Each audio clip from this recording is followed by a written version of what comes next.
কাল দক্ষিণবঙ্গে বৃষ্টির সম্ভাবনা।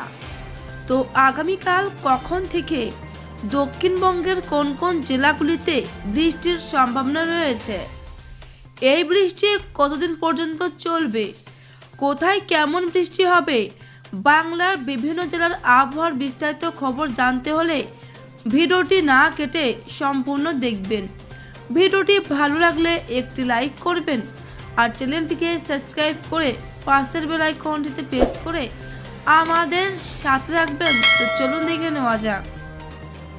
আগামীকাল থেকে আবারও দক্ষিণবঙ্গের কিছু জেলায় হালকা থেকে মাঝারি বৃষ্টির সম্ভাবনার কথা জানিয়েছে হাওয়া অফিস। পশ্চিমে ঝঞ্ঝার কারণেই উত্তরে হাওয়া রাজ্যে ঢুকতে বাধাপ্রাপ্ত হচ্ছে।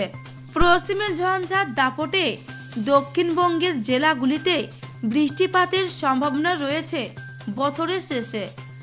বঙ্গোপসাগর থেকে জলীয় বাষ্পপূর্ণ বাতাস প্রবেশ করতে শুরু করেছে ধীর গতিতে, যার জেরে আবহাওয়ায় বড় বদল।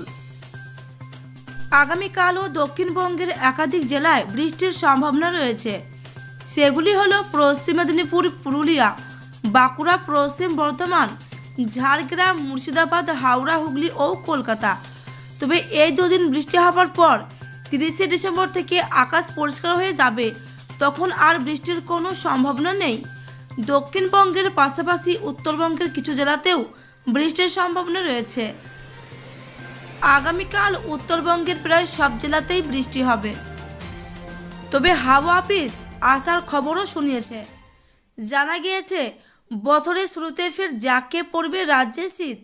আগামী সপ্তাহে ফের তাপমাত্রা পারদ নামার সম্ভাবনা রয়েছে বলে জানিয়েছে হাওয়া অফিস।